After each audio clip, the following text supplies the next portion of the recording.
સનાતનીઓ જય શ્રી રામ, જય શ્રી રામ. શેના માટે?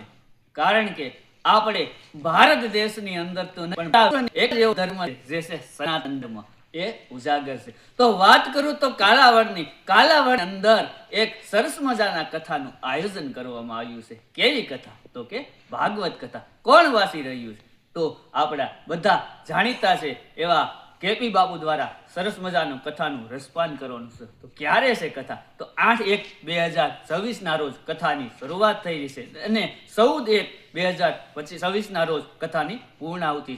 ખાલી કથા તો નહીં, પણ સરસ મજાના લોક ડાયરાનું આયોજન કરવામાં આવ્યું છે. તારીખ 10/1/2024 ના રોજ રાત્રિના એક ડાયરાનું આયોજન, સાથે 12/1/2024 ના રોજ ડાયરાનું આયોજન. બંને ડાયરાની અંદર આપણા નામાંકિત કલાકારો આવવાના છે અને સાથે દરરોજ એક સરસ મજાના રાસ ડાયરાનું આયોજન. ડાયરો એટલા માટે કહું છું કારણ કે એક સનાતન ધર્મની અંદર ભાઈઓ અને બહેનો સાથે મળીને સનાતન ધર્મ જય શ્રી રામનો નારો લગાવતા હોય ને, ત્યારે એક રાસ ગરબાનું આયોજન, એટલે કે દરરોજ રાત્રે રાસ ગરબાનું આયોજન. અને બીજી વાત કરું ને તો આ એક ભાગવત કથા છે. ભાગવત કથાનું રસપાન છે ને, એ બહુ મુખ્યની વાત છે. આપણે કર્મનો સિદ્ધાંત લઈએ ને તો ભાગવત કથાનો એક સિદ્ધાંત છે.